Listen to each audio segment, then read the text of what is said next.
Hello, viewers, and many thanks for continuing to watch my channel, The Doctor Who Tells Stories. अपने पहले season की 8वीं कहानी लेके, जो कि मेरी इस किताब from the chambers of a south Delhi gynaecologist जो मैंने लिखी है, वहाँ से मैं आपको ये कहानी सुना रही हूँ। और इस कहानी का शीर्षक है डेस्टिनी, और इसकी शुरुआत क्लिनिक से नहीं बल्कि मेरे घर से हुई थी। थोड़ा सा सस्पेंस बरकरार रखते हैं। मैं अक्सर ये सोचती हूँ कि poverty, lack of education, lack of employment, गरीबी, बीमारी और बैड फॉर्च्यून, डेस्टिनी, ये सब इंटर रिलेटेड चीज़ें हैं। एक के बाद दूसरा, दूसरे के बाद तीसरा, एक तरह का विशियस सर्कल चलता रहता है। और अनफॉर्चुनेटली सबसे ज़्यादा जो इसके शिकार होते हैं वो है महिलाएं। लेकिन कुछ महिलाएं ऐसी होती हैं जो अपने आप को इस वेब से बड़ी हिम्मत के साथ एक्सट्रैक्ट करती हैं, अपनी ज़िंदगी नए सिरे से शुरुआत करती हैं।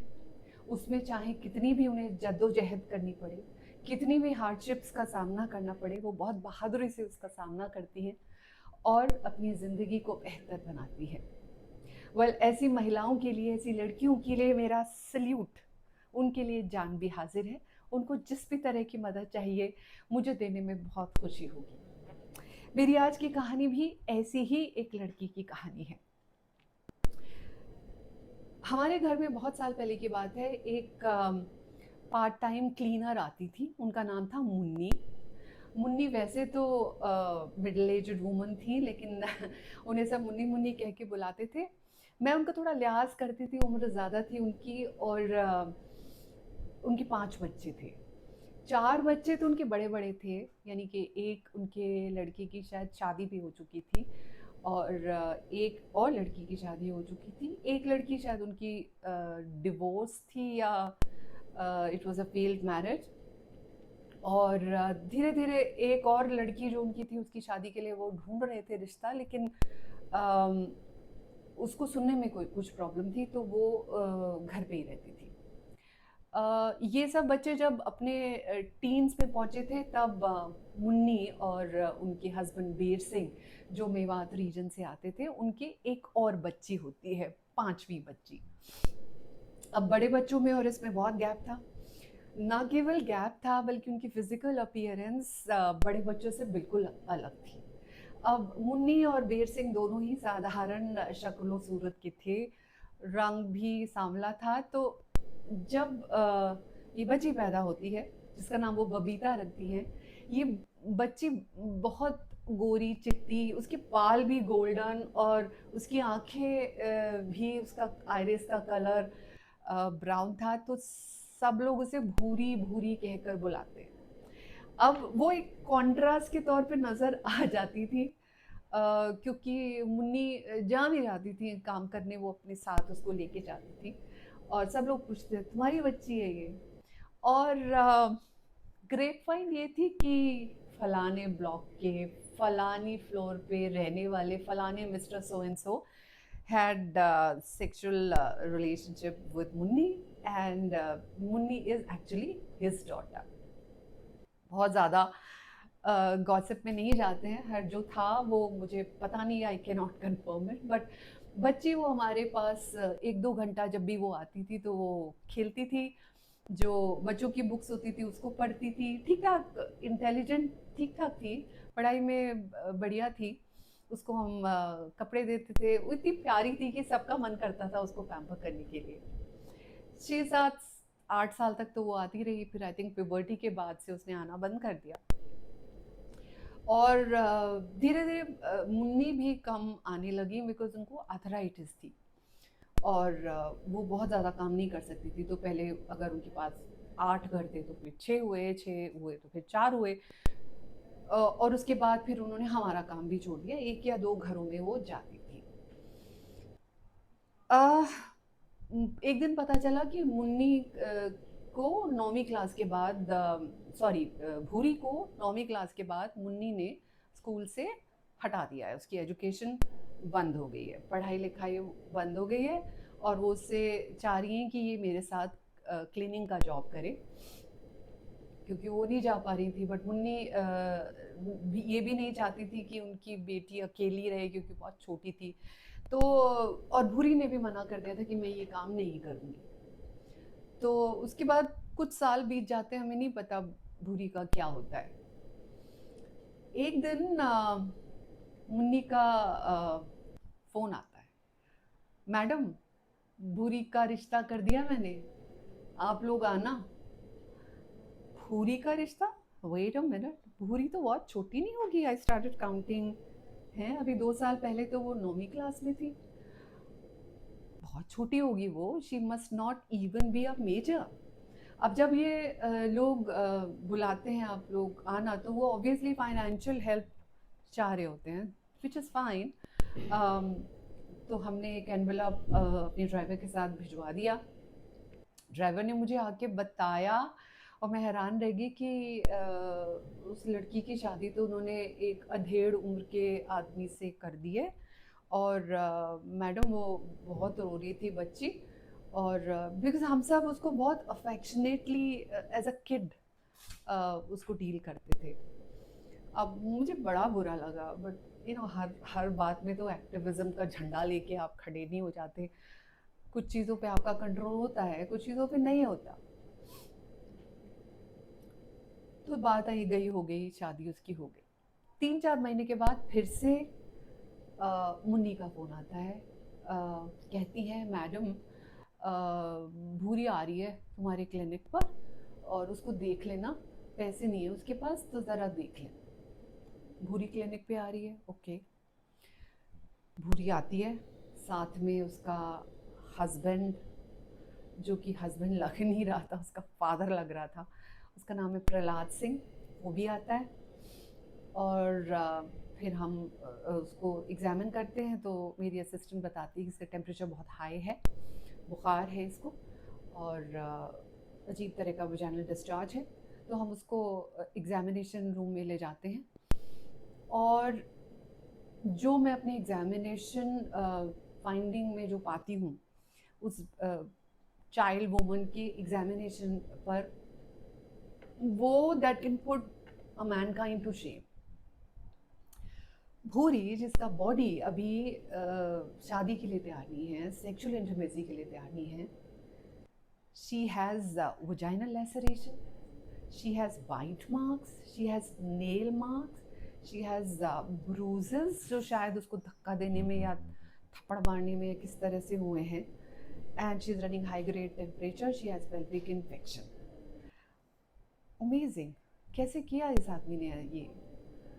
अब जो कहानी निकल के आती है वो इस तरह से है। प्रहलाद सिंह पहले से शादीशुदा है, उसकी बीवी है, एक दो बड़ी बच्चे भी हैं, मुझे नहीं पता कितने बच्चे थे उसके, बट भूरी से तो बड़े ही होंगे बिकॉज वो खुद 40-42 साल का था। उसकी बीवी उसके साथ नहीं रहती। वो एक फ्रूट वेंडर है जो कि होल सेल में फ्रूट ख़रीदता है, और financially is very well of because उसका एक गोदाम है, उसके पास 2 फलों की दुकानें हैं, एक उसके पास किराए की और छोटी दुकान है, और एक उसके पास टेम्पो है, और पैसे उसके पास काफ़ी हैं। तो जो बात पता चली वो ये था कि जब से मुन्नी ने काम छोड़ा है और उसका हस्बैंड जो वीर सिंह था वो पूरा स्मैक किया था, मतलब वो शराब भी नहीं, वो प्रॉपर ड्रग एडिक्ट था, वो सारा कुछ बर्बाद कर दिया उसने। और फिर ये लोग फिर से ये उस वेब में फंस जाते हैं, गरीबी, डेस्परेशन। और इस दौरान वीर सिंह अपने एक जानने वाले से एक तरह का सौदा करता है। उस लड़की पे शायद प्रहलाद का पहले से उस पर नज़र थी। मैं सोच के चल रही हूँ। प्रहलाद सिंह उसको कहता है कि तो अपनी बेटी की शादी मुझसे कर दे, मेरे पास एक किराए की खाली दुकान पड़ी है, तो उस पर किराएदार डाल ले, जो किराया आएगा वो तू ले लेना, लेकिन मालिकाना हक मेरे पास रहेगा। और उसमें उस ज़माने में 10-15 हज़ार रुपये तेरे को महीने में मिलेंगे। वीर सिंह उसके प्रलोभन में फंस जाता है, और अपनी बहुत मासूम नाजुक प्यारी सी बच्ची को एक hyper sexed animal of a man, जो कि हर तरह के व्यसन थे उसके अंदर। शराब वो पीता था, ड्रग्स के बारे में मुझे पता नहीं, क्रॉनिक कॉफ उसको था, उसके साथ उसकी शादी कर देता है। और शादी इलीगल है बिकॉज पहली बीवी से डिवोर्स ही नहीं हुआ है। पहली बीवी कहाँ है पता ही नहीं। तो ये लोग शादी के बाद सबसे पहले वो जाता है टैटू पार्लर में और उसकी भूरी के बाएं हाथ के ऊपर एक टैटू गुदवाता है, प्रहलाद। अपना हक जता रहा है वो उस पर। उसके बाद ये जाते हैं वैष्णो देवी। 2-3 दिन के बाद ये वापस आते हैं। उसके बाद इसका सेक्सुअल अब्यूज शुरू होता है। ये ही अब्यूजेस हर day in and day out, यहाँ तक कि उनके पड़ोस में एक हमारी पुरानी पेशेंट रहती थी, पीरमती ऐसे कुछ नाम था उनका, सिख वुमन थी। एंड वो हमें आके बताती थी कि ये तो जल्लाद है, ये मारता पीटता है और रात को आवाज़ें आती हैं इसके लड़की के चीखने की। सो ये सब हमें बाद में पता चलता है। So as a result of that Munni को घाव हो जाते हैं और फिर वो उसको इन्फेक्शन हो जाता है। फिर वो हमारे पास आती हैं, हम उसको एडमिट करते हैं और उसको किसी तरह से कंट्रोल करते हैं इन्फेक्शन। उसके बाद जब हम उसे डिस्चार्ज करने लगते हैं तो ऐसे ही मेरा ख्याल दिमाग में आता है, हालांकि पहले ही आ जाना चाहिए था, कि पीरियड्स कब आए थे। तो वो भी गफलत में थी। उसने कहा 10-12 दिन ऊपर हो गए, ज़्यादा ही हो सकते हैं। मैं उसका प्रेगनेंसी टेस्ट करवाती हूँ at the time of discharge and it comes out to be positive. वो 15-16 साल की लड़की is now expecting a baby. मैं वीर सिंह को बुलाती हूँ, सॉरी प्रहलाद को बुलाती हूँ और उसको कहती हूँ कि ये तो नहीं हो सकता, ये तो इलीगल भी है और ये तो पॉसिबल ही नहीं है, आप इसका अबॉर्शन कराइए। कई बार ना पेशेंट को डराना भी पड़ता है, फैमिली को डराना पड़ता है। प्रहलाद साफ तौर पे मना कर देता है। मतलब वो न केवल आपराधिक प्रवृत्ति का था, वो अ, बहुत ही खूंखार और बहुत क्रूअल आदमी था। वो किसी की भी नहीं मानता, हमारा भी कोई लिहाज नहीं करता और वो उसकी छुट्टी करा के ले जाता है।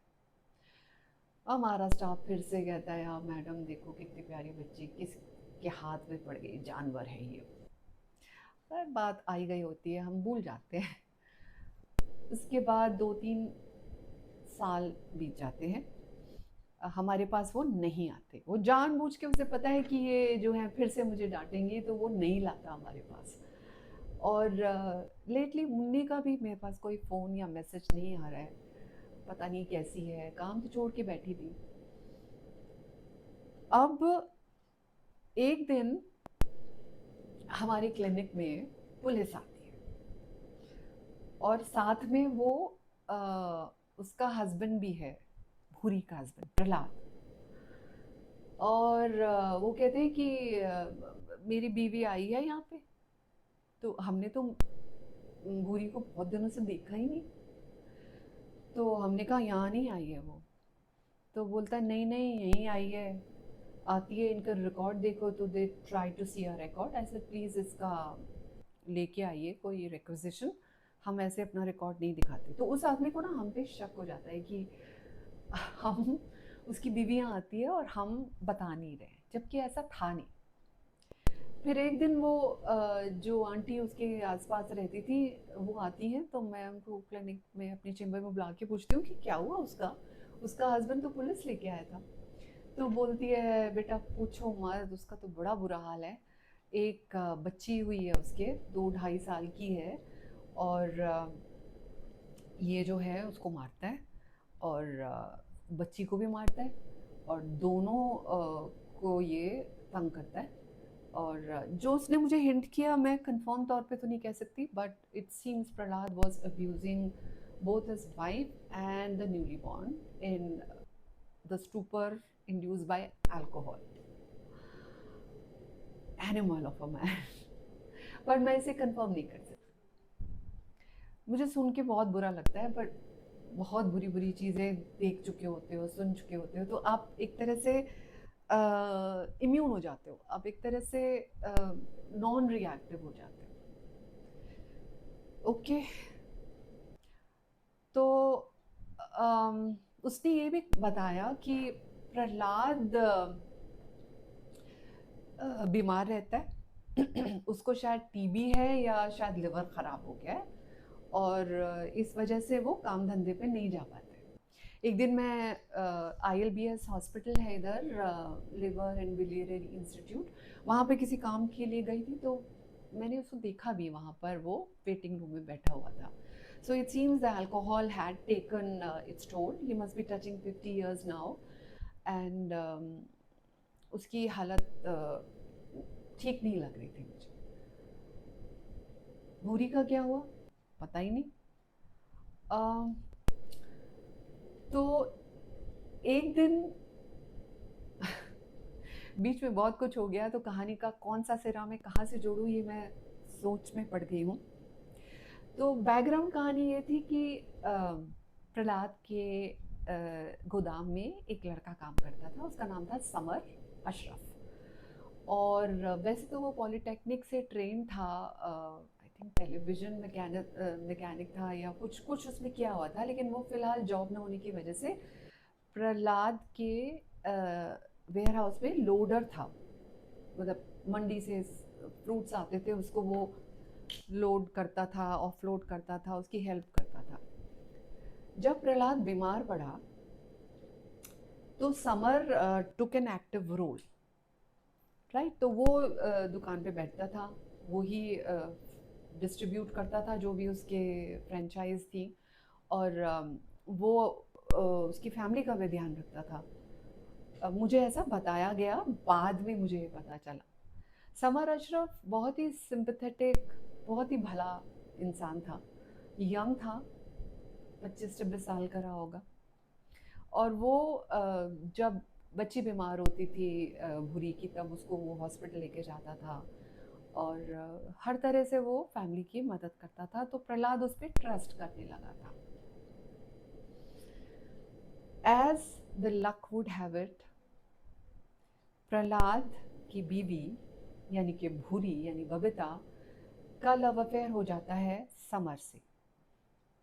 दोनों हम उम्र हैं, दोनों एक तरह की एम्पैथी शेयर करते हैं, उनका लव अफेयर हो जाता है, और वो उससे मिलने जाती है ये कह के कि वो मेरे पास आ रही है, डॉक्टर रस्तोगी के पास दिखाने जा रही हूँ मैं। तो 8-10 बार वो प्रहलाद को, चूँकि उन दिनों बेड रिडन था, ये कह के आती है कि वो सार्थक मेडिकल सेंटर में आ रही है, और वो जाती है उससे मिलने, और प्रहलाद उसका और उसकी बच्ची का बहुत ख्याल रखता है। उसकी बच्ची को पढ़ाता भी है वो, बाद में पता चला कि वो वाकई बहुत ख्याल रखता है। तो इनका अफेयर हो जाता है, and as the story progresses, Bhuri Prahlad के साथ अपने बच्चे को लेके भाग जाती है, शी इलोप्स, और प्रहलाद के गुस्से की कोई सीमा नहीं रहती। जब मैंने ये बात सुनी तो मैंने कहा, wow, how gutsy she is, fantastic. That was wrong, किसी की बीवी भाग गई और हम खुश हो रहे हैं, बट वो भाग जाती है और वो कहीं नहीं मिलती। और इसी दौरान प्रहलाद हमारे क्लिनिक में आता है, उधर उसकी माँ का भी फ़ोन आता है, बेर सिंह का फ़ोन आता है बच्ची कि हमारी बेटी गायब है, भाग गई, वो तो भाग गई। और भागना एक बहुत बड़ा सोशल स्टिग्मा है, आदमी के लिए तो बहुत ज़्यादा, एक तेरी बीवी भाग गई, बट आदमी भी तो कैसा आदमी हो ना, इससे तो भागना ही अच्छा है। खैर, मैं अपने पर्सनल ओपिनियन को अपने तक रखती हूँ। कहानी में आगे क्या होता है दैट विल शॉक यू। इस वाक्य के करीब 6 महीने बाद मेरे पास एक मुझे पता चलता है कि एक पेशेंट आई हैं, शबीना नाम था उनका, I still remember because Sabina नहीं था, शबीना, और उनके साथ उनके हस्बैंड हैं, और उनको आपसे बात करनी है, और वो कह रही कि जब सारे मरीज चले जाएंगे तो ही बात करेंगे। ओके, बुर्का पहन के एक कपल, वुमन और एक मैन वहाँ बैठा है। मैन को मैं बहुत बार मिली नहीं थी इसलिए मैं पहचान नहीं पा रही हूँ, लेकिन जैसे ही उसने अपना बुर्का ऊपर किया, I said oh my God that's भूरी। सो भूरी अब सबीना है। उसने अशरफ से शादी कर ली है, निकाह कर लिया है। बच्ची को अशरफ ने, समर ने अडॉप्ट कर लिया है। बच्ची जो है वो उसके सहारनपुर घर में एक अनआइडेंटिफाइड लोकेशन पे उसकी माँ के साथ रह रही है, पढ़ रही है। वो बच्ची अब शायद 5-6 साल की है। पूरी ये कहती है कि डॉक्टर हम आपसे बहुत उम्मीद लेके आए हैं, हम आपसे उम्मीद लेके आए हैं क्योंकि समर को जॉब मिल गया है। हम 5-6 दिन में सऊदी के लिए निकल रहे हैं। बट मेरा जो पुराना मतलब मेरा जो हस्बैंड है वो, उसने हर जगह पुलिस में कंप्लेन की हुई है। यूपी की पुलिस भी हमें ढूंढ रही है, दिल्ली की पुलिस भी हमें ढूंढ रही है। उसने जगह जगह अपने क्रिमिनल फ्रेंड्स को लगाया हुआ है और हम मारे मारे फिर रहे हैं। हमने पता नहीं कितने ठिकाने बदले होंगे। सबसे पहले तो हमने बच्ची के सिक्योरिटी के लिए उसको सबसे पहले छोड़ा है एक ऐसी जगह जहाँ वो महफूज है। और हम इधर से उधर भाग रहे हैं। वो किसी भी टाइम कहीं से भी आके मुझे मार देगा, इसको भी मार देगा। हम आपसे शरण मांग रहे हैं। वाओ! एक तरफ मैं खुश हूँ, एक तरफ मैं पेशकश में हूँ कि मैं क्या करूँ। तो वैसे कैसे, हाउ इज इट पॉसिबल? तो शी सेज कि नर्सिंग होम में किसी का शक नहीं जाता। तो ऐसा नहीं, ऐसा मत करो। वो पुलिस के साथ 2-3 बार यहाँ पर गश्त लगा चुका है। उसने पुलिस को बोला है कि मेरी बीवी यहाँ आती थी, हालांकि 6-7 महीने हो चुके थे इस बात को। तो बोलती हाँ, बट फिर भी अगर आप मुझे और इसे नर्सिंग होम में एडमिट कर ले विदाउट टेलिंग आवर आइडेंटिटी, तो हमारे कुछ एम्बेसी के 2-4 काम रह गए हैं, हम वो पूरा करके 5 दिनों के बाद हम चले जाएंगे। हम, और वो हाथ जोड़ के बैठे हैं दोनों। मैं सर झुका के उसका प्रिस्क्रिप्शन पेपर देख रही हूँ। शबीना अशरफ, 21 साल, wife of summer Ashraf, diagnosis unknown. So here is a woman who's only 21, who's been through a child marriage, sexual abuse, pelvic lacerations, teenage pregnancy, has been subjected to sexual violence, domestic violence, has eloped, has remarried, has converted into Islam, and now she's running away from the country with her husband, legally wedded husband. I mean, 21 साल में तो बच्चा होता है, like 21 साल में उसके इतने सारे experiences. She was looking much more mature. उसने नाक में कुछ पहना हुआ था और वो जो मुझसे मांग रही थी वो मैं दे सकती थी, मगर मेरे लिए भी खतरा था क्योंकि मैं बहुत ऐसे कामों में फंस जाती हूँ जो बाद में सोचती हूँ नहीं, मुझे नहीं करना है। पर यहाँ बहुत सारी हिम्मत मुझे मेरे स्टाफ ने दी। हमने फिर वही किया जो हम अक्सर तो नहीं, 1-2 बार कर चुके हैं। जिस नर्सिंग होम में मैं जाती थी, हॉस्पिटल में मैं जाती थी, उसकी टॉप फ्लोर पे एक रूम ऐसा बिल्कुल साइड में जिसमें हमने इनको एडमिट किया, उसकी रॉन्ग आइडेंटिटी के नाम पे, नाम भी गलत मतलब उसका भरा, और उस पर नो विजिटर्स, अंदर से वो लॉक करके रखते थे। सिस्टर्स भी वहाँ अंदर नहीं जाती थी, सबको बता दिया गया था। खाना उनका पहुँच जाता था वहाँ पे। 5 दिन तक वो हमारे साथ रहे and every day I was like अब हमारा प्लान बस्ट हो जाएगा, अब हो जाएगा। 5 दिन बहुत लंबा टाइम होता है। उसके बाद जब उनका पूरा काम हो गया एम्बेसी का, तो समर ने मुझे फ़ोन किया रात को कि डॉक्टर हम सुबह निकल रहे हैं। तो मैंने कहा नहीं इतना अच्छा उस दौरान एक दो बार पता नहीं कहाँ से उसे खबर मिल गई, उसके हस्बैंड को, प्रहलाद को। वो आया एक दो बार, मुझे बताया गार्ड ने कि वो बंदा यहाँ एक दो बार घूम के गया है। तो ये नहीं था कि उसको उसको बिल्कुल भी भनक नहीं थी। तो मैंने समर से कहा कि देखो इतना रिस्क मत लो, मैं तुमको एम्बुलेंस में भेजती हूँ। राइट, एम्बुलेंस पे कर्टन्स वगैरह लगे होते हैं, उसको बोलो बुर्का पहने, और I will supervise your exit. ये मैंने क्यों किया मुझे नहीं पता। I was just helping this girl. सुबह सुबह 8:30, 8 साढ़े 8 ओपीडी से पहले मैं अपनी गाड़ी में बैठी हूँ, क्लिनिक के अंदर एंटर नहीं किए हैं। मेरी एम्बुलेंस ड्राइवर को भी पता है कहाँ जाना है, किसको लेके जाना है, कुछ नहीं बताना है। उसके सारे पेपर्स वगैरह जो भी थे वो पहले से ही एम्बुलेंस में रखवा दिए गए थे। और हमारे यहाँ एक बहुत स्मार्ट नर्स थी, जो बहुत, जिसकी एम्पैथी लेवल्स बहुत हाई थे।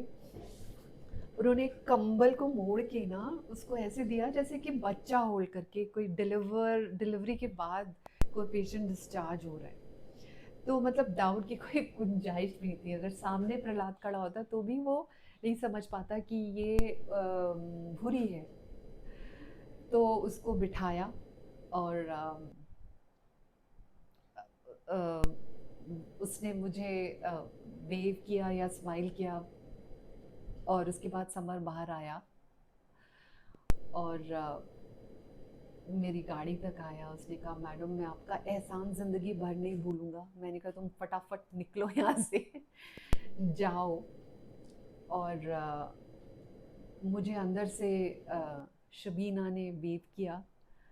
जब वो वेव कर रही थी तो मैंने उसका कलाई देखा, सॉरी ये four arm.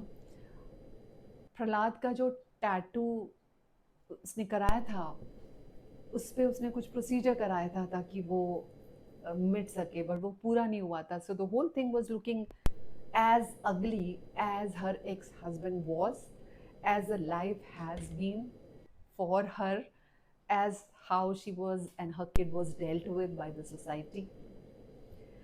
But very soon those scars will be healed, and I hope that she is heading towards a better future for herself and her daughter and her husband. तो ये थी मेरी कहानी। कैसी लगी आपको?